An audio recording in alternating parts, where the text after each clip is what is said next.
안녕하세요. 사연을 부탁해입니다. 오늘의 사연을 소개하겠습니다. 시댁에서 식사를 하고 과일을 먹으며 소소한 대화를 하고 있었습니다. 평소 말이 없던 도련님이 조금이라도 말을 하려고 애쓰는 모습이었어요. 엄마, 우리 회사에 여직원이 한 명 있는데 좀 괜찮은 것 같아. 나한테 관심도 있어 하고 한번 진지하게 만나볼까? 그러던지. 너도 이제 결혼할 나이가 되긴 했지. 뭐야, 언제든 내가 빨리 결혼했으면 좋겠다고 하더니 이제는 관심도 없는 거야? 나 조금 서운하려고 하네. 그냥 엄마가 좀 피곤해서 그래. 그럼 밥도 먹고 했으니까 난 이만 방에 들어가서 좀 쉴게. 시어머님이 힘겹게 자리에서 일어나고 있었기에 제가 시어머님을 부축하고 있었는데요. 순간 시어머님이 눈물을 가득 머금은 목소리로 말을 꺼냈어요. 이제는 다리도 내 말을 잘 안 듣는구나. 내가 어쩌다 이리 됐는지 모르겠다. 어머님, 제가 카페에 가입해서 확인해보니까 처음에만 그런다고 하더라고요. 근데 시간이 지나면 금방 괜찮아진대요. 뭐 카페? 무슨 카페? 너 혹시 암 환자 모인 그런 카페에 가입한 거니? 왜? 혹시나 내가 잘못되기라도 할까봐? 시어머님의 서슬퍼런 목소리가 집안에 울려 퍼지고 있었어요. 그 바람에 제가 움찔한 채 기어들어가는 목소리로 대답했습니다. 그런 게 아니라 조금이나마 어머님께 도움을 드리고 싶은데 저희가 아는 게 아무것도 없더라고요. 어머님 기분 나쁘게 해드렸다면 정말 죄송합니다. 제가 급히 시어머님께 사과를 했는데 당신이 말 실수했다는 것을 깨달은 것인지 시어머님이 풀죽은 목소리로 입을 열었어요. 아니다. 내가 미안하구나. 나도 내가 왜 이러는지 잘 모르겠구나. 아니에요, 어머님. 저희는 다 이해하니까 그러지 마세요. 아무튼 너한테 너무 미안하구나. 제게 사과를 하던 시어머님의 눈에서 눈물이 뚝뚝 떨어지고 있었습니다. 그 모습에 저도 마음이 너무 안 좋았기에 시어머님의 손을 가만히 잡아드렸어요. 그럼 난 이만 들어가서 쉴 테니 니들은 놀다 가라. 어머님, 잠드실 때까지 제가 책 읽어드릴까요? 책? 네, 우리 할머니께도 자주 읽어드려서 저 그런 거 아주 잘하거든요. 어머니께는 특별히 어머님이 좋아하시는 수학책 읽어드릴게요. 라며 제가 활짝 웃고 있었는데요. 순간 남편이 우리 대화에 끼어들었습니다. 당신 학교 다닐 때 수포자였다며. 그리고 소설책도 아니고 무슨 수학책을 읽어드려. 뒤에 해설집 보고 읽어드리면 되거든? 당신이 잘 모르나 본데 수학 문제집 한 권 사면 반절이 해설집이거든? 아, 그래? 남편이 터져 나오려는 웃음을 억지로 참은 채 대답을 하고 있었는데요. 다른 책도 아니고 수학책을 읽어드리겠다는 말에 흥미가 생긴 모양으로 한동안 우울한 표정만 짓고 계시던 시어머님의 얼굴이 오랜만에 활짝 펴져 있었습니다. 그래? 진짜로 수학책을 읽어준다고? 네, 물론 제가 많이 부족하긴 하지만 최선을 다해보겠습니다. 라며 제가 우렁차게 대답을 했는데요. 그래? 그럼 그러던지.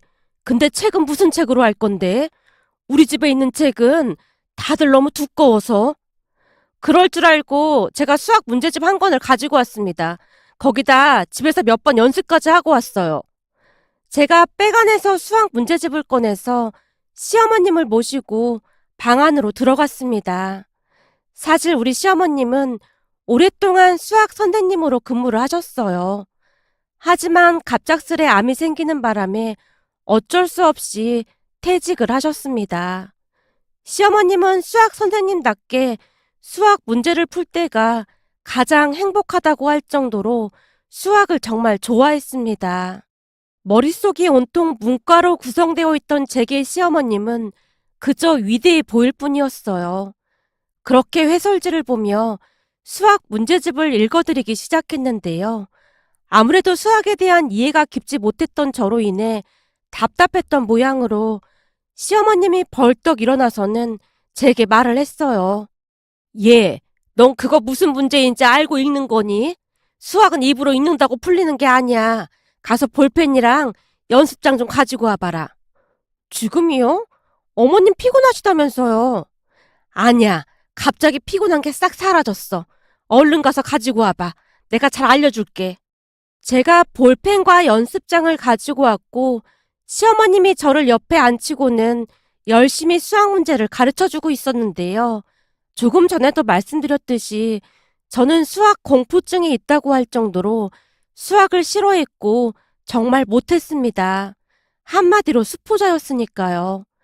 그랬기에 시어머님의 말이 제대로 이해가 되지 않았고 한참을 설명하던 시어머님이 제게 놀란 채 물었어요. 너 혹시 미적분도 못하는 거니? 그게 어머님, 제가 학교를 졸업한 지 한참 됐잖아요. 그리고 문과인 제게 미적분은 너무나 어려운 수학이라고 말씀드릴 수 있겠습니다. 제 말에 시어머님이 눈을 커다랗게 뜨고는 놀란 채 물었어요. 뭐? 미적분을 못해? 아무리 문과라고 해도 그렇지 미적분도 못하는데 대학은 어떻게 간 거니? 아니, 못하는 게 아니라 잘 못하는 거죠. 예, 이 정도면 못하는 정도가 아닌데 더하기 빼기는 할 줄 아는 거지? 저기 어머님, 평생을 교육자로 사신 분이 그런 인격적 무시 발언을 하시는 건 큰 문제가 있다고 생각합니다만 부디 바른 교육자의 모습을 잊지 말아 주십시오. 제 말에 시어머님이 박장대소를 했습니다. 웃음소리가 어찌나 크던지 거실에 있던 가족들이 모두 안방으로 몰려와서는 어리둥절한 표정으로 우리를 바라보고 있었습니다. 우선 놀란 시아버님이 물었어요. 당신 지금 웃는 거야? 당신 웃음소리를 들은 게 얼마 맞는지 모르겠네. 얘, 네 시어머니가 왜 저렇게 웃고 있는 거냐? 저기 어머님이 잠시 교육자 본분을 잊으신 것 같아서 존중해달라고 정중하게 부탁드렸는데 어머니께서 갑자기 웃으시네요. 그게 무슨 말이야? 교육자 본분을 잊은 것 같다니. 저기 그게 아버님도 아시다시피 제가 문과 출신이잖아요. 그런데 그 어려운 미적분을 못 푼다고 어머니께서 저를 놀리셨습니다. 제가 가족들을 둘러보며 말하고 있었는데요. 그제서야 웃음을 멈춘 시어머님이 큰 소리로 물었어요. 너 못 푸는 정도가 아니라 아예 모르는 거지? 내가 안 놀릴 테니까 한번 솔직히 말해봐라. 너 집에서 연습도 하고 왔다며? 연습을 하긴 했는데 하얀 건 종이고 까만 건 글씨고 뭐 그렇더라고요. 그래도 나름 인터넷 강의도 듣고 그랬는데 그 강사들이 쓰는 말이 한국어가 아니더라고요. 뭐? 한국어가 아니라니? 그건 또 무슨 말이야? 그니깐 분명히 한국어를 하는 것 같긴 한데 아무리 들어도 이해가 안 되더라고요. 그게 어떻게 한국어예요? 제가 볼 때는 완전 외계어던데요. 저한텐 영어가 더 쉽겠더라고요. 뭐? 외계어? 넌 누굴 닮아서 이렇게 웃긴 거냐? 그게 우리 할머니 말씀으로는 아마도 우리 엄마를 닮은 것 같다고 했습니다. 예전부터 우리 엄마가 아무것도 몰라도 아는 척하는 건 천하제일이라고 했거든요. 제 말에 시어머님뿐만 아니라 가족들도 웃음이 터지고 말았는데요. 시아버님 말씀처럼 그날 정말 오랜만에 시어머님의 웃음을 본 것 같았어요. 배까지 움켜잡으며 웃던 시어머님이 큰 결심을 한 듯 말을 꺼냈어요. 너 말이야, 오늘부터 나랑 같이 수학 공부하자. 수학 공부를요? 그게 저를 가르치시다 어머님 복장이 터질 수도 있을 것 같은데 저는 그게 가장 걱정이 될 뿐입니다만. 그건 걱정하지 마라. 이래봬도 내가 수학 가르치는 건 둘째가라면 서러운 사람이니까. 그니까 오늘부터 나랑 같이 수학 공부하자.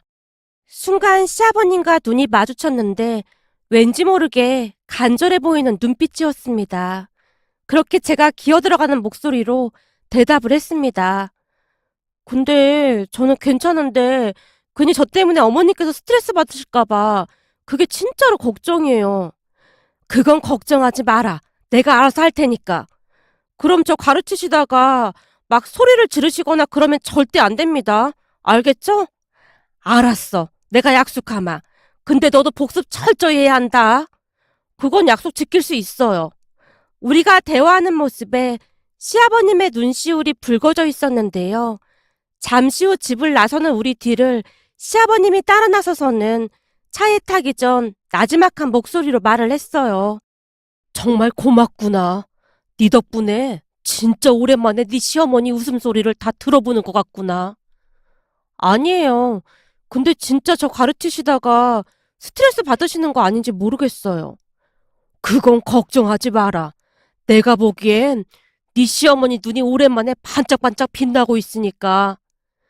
그날 집에 도착한 남편이 제게 조용히 물었어요. 당신 진짜 괜찮겠어? 뭐가? 아니, 당신이 대학을 다시 가는 것도 아닌데 시어머니한테 수학을 배우다니. 그것도 문과 출신인 당신이. 괜히 우리 모두가 당신한테 짐을 지우게 한 건 아닌가 해서 말이야. 사실 나라고 왜 불편하지 않겠어. 그치만 어머님이 너무 좋아하시는 것 같아서 차마 거절할 수가 없더라고. 그동안 어머님이 삶에 대한 의욕도 없으시고 내내 우울해하셨는데 아까 어머님 엄청 좋아하시는 거 당신도 봤잖아. 괜시레 당신 스트레스 받을까봐 그렇지. 그건 내가 알아서 할 테니까 너무 맘 쓰지 마. 대신 퇴근하고 본가 가서 어머님이랑 수학 공부해야 하니까 앞으로 집안 살림은 당신이 더 많이 도와줘야 할 것 같아. 당연하지. 내가 다 할 테니까 아무 걱정하지 마. 앞으로 내가 뒷바라지 다 해줄 테니까. 누가 알면 고시 공부라도 하는 줄 알겠네. 라며 제가 배시시 웃고 말았습니다. 그렇게 저는 엉겁결에 시어머님께 수학을 배우게 되었습니다. 퇴근 후 바로 시댁으로 가는 날도 많았는데요. 그럴 수밖에 없었던 것이 시어머님이 눈이 빠져라 저만 기다리고 있었거든요. 시어머님 실력이 너무나 좋았기에 배우는 내내 감탄을 하곤 했습니다. 아는 것도 몇 번이나 많이 물어보고 중간중간에 젊은 시절 이야기부터 그동안 들을 수 없었던 많은 대화도 나누게 되었는데요. 그러면서 시어머님도 어느새 활기를 되찾고 있었습니다. 어느 날은 퇴근 후 시댁으로 바로 갔더니 시아버님이 반기며 말을 했어요. 예, 왔니? 얼른 앉아라. 내가 수육해놨다. 아버님께서요? 네 시어머니가 고기가 땡긴다고 하지 뭐냐. 그래서 네 시어머니가 시키는 대로 했더니 맛이 아주 기가 막히구나. 어머님께서요? 어머님 계속 입맛 없다고 하셨는데 다행이네요. 말도 마라. 요즘은 운동도 조금씩 하고 그러고 있어. 그리고 네 시어머니가 어떻게 하면 너한테 쉽게 가르쳐줄까 그 생각뿐이더구나. 아무리 문과 출신이라고 해도 너무하다고 그러던데. 너 어저께 거 복습은 했니? 네 시어머니 말로는 네가 어제 배운 걸 조금 어려워한다고 하던데. 그럼요. 어제 집에서 새벽까지 공부했어요. 거기다 회사 점심시간에 밥도 빨리 먹고 수학 공부했는걸요? 이 수학이 어렵긴 해도 참 매력적인 것 같긴 해요. 문제가 풀릴 때마다 희열을 느낀다니까요. 다행이구나. 네가 은인이다, 은인이야. 시아버님의 눈시울이 다시 붉어져 있었습니다. 그 뒤 시어머님은 식욕을 되찾은 모양으로 먹고 싶은 음식이 늘어나기 시작했고 점차 건강을 회복하고 있었습니다. 병원에서 검사를 받을 때마다 의사 선생님이 좋아지고 있다는 말을 하곤 했으니까요. 어느 날은 의사가 놀라서 묻더랍니다. 아주 좋아지고 있습니다. 그동안 잘 못 드셔서 걱정이었는데 요즘은 아주 잘 드시는 것 같네요. 그럼요. 아주 잘 먹고 운동 겸 산책도 다니고 있는걸요. 제가 건강해야 우리 며느리한테 수학을 가르쳐 줄 수 있거든요. 네? 수학이요? 그게 무슨 말씀이세요? 저기, 이건 비밀인데 글쎄 우리 며느리가 미적분을 못한다니까요. 이래봬도 제가 명색이 수학선생 출신인데 그걸 보고 있을 수가 없어서 지금 우리 며느리한테 수학을 가르쳐주고 있습니다. 예? 미적분을요? 저기 이것도 비밀인데 미적분이 문제가 아니고 기초부터 싹 다 배우고 있어요. 사실 우리 며느리가 학교 다닐 때 수학을 잘 못했다고 하더라고요. 그렇게 시어머님이 의사 선생님께 제게 수학을 가르쳐준다는 이야기를 한참 동안이나 했다는데요. 아드님이 장가를 참 잘 간 것 같네요. 들어보니 며느님이 시어머님 생각하는 마음이 아주 깊네요. 참 부럽습니다.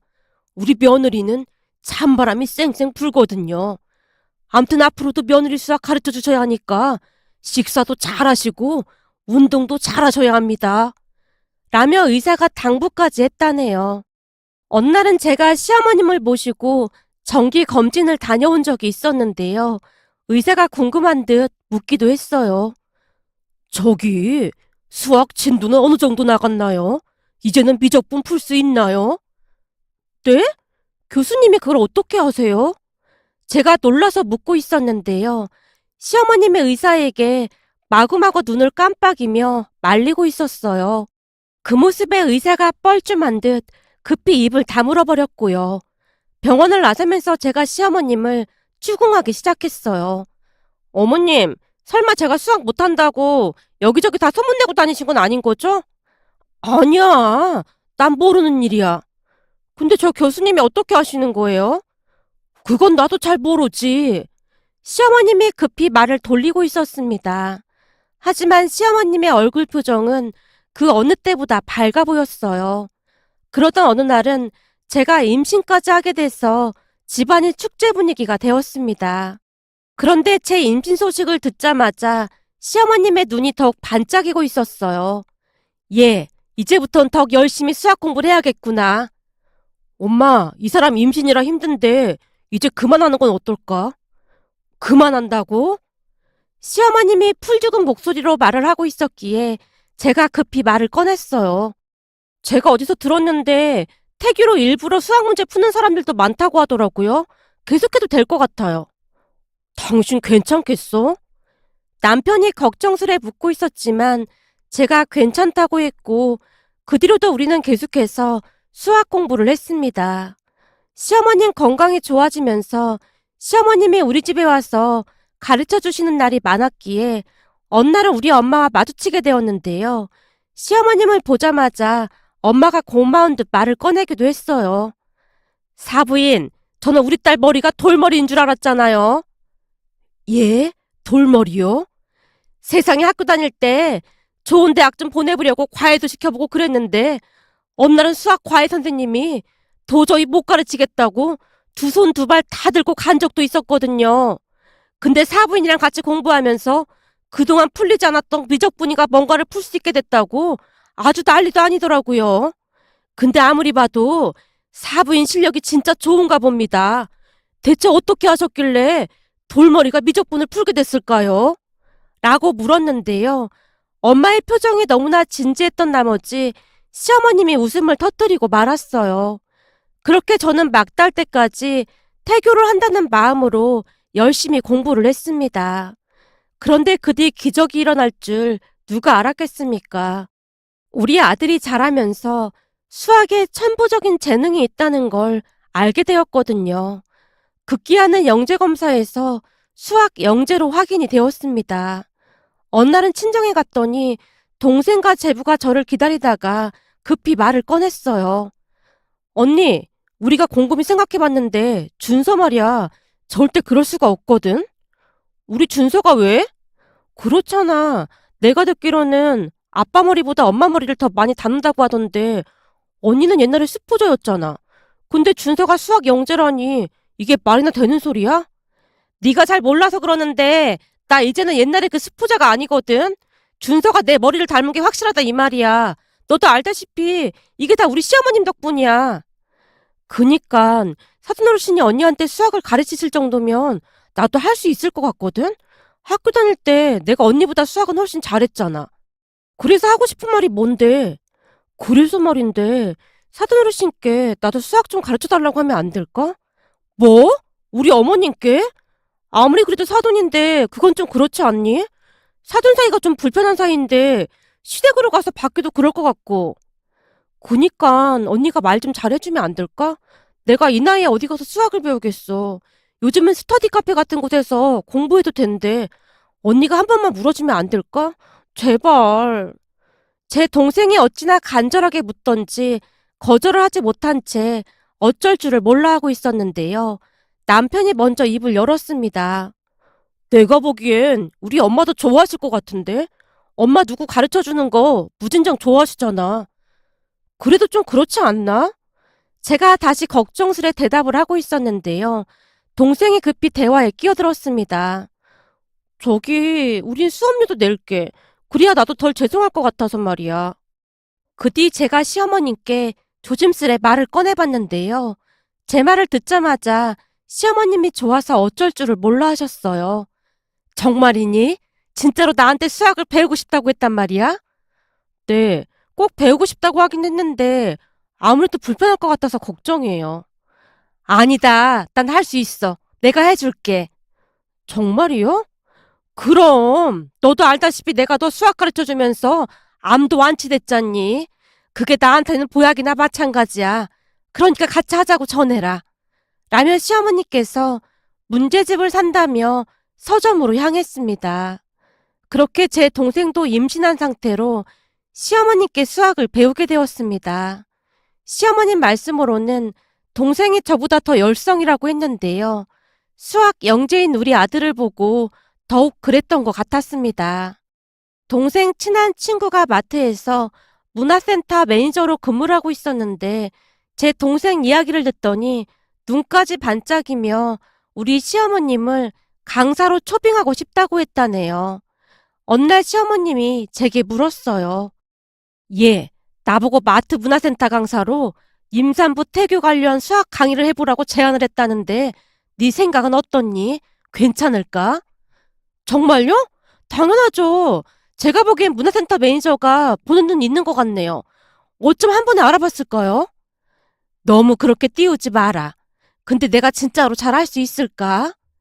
시어머님이 떨리는 목소리로 묻고 있었는데요. 당연하죠. 어머님은 저 같은 수포자도 가르치신 분이잖아요. 그니까 충분히 하실 수 있을 거예요. 그럼 한다고 해야겠구나.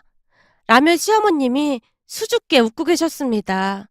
그렇게 시어머님은 문화센터 강사로 나서게 되었어요. 태교만으로 손주를 수학 영재로라는 광자명이었는데요. 생각했던 것보다 인기가 더욱 폭발적이었다고 하네요. 강좌를 들으러 온 사람들 대부분이 임산부들로 다들 태교에 많은 관심을 보였다고 했습니다. 거기다 강의를 하는 내내 시어머님이 쉽고 재미있게 가르쳐 주다 보니 더욱 인기를 끌게 되었고요. 그쯤에서 시아버님은 시어머님 뒷바라지를 하느라 여념이 없어 보였는데요. 바쁜 시어머님을 위해 열심히 건강식을 만들어서 도시락까지 싸주셨거든요. 그렇게 시어머님은 암을 이겨내고 완치 판정까지 받았는데요. 지금은 누구보다도 건강하게 잘 지내고 계신답니다. 두 분이 손을 잡고 운동을 하러 가시는 모습에 예전 일들이 주마등처럼 스쳐 지나가 이렇게 글 남겨봅니다.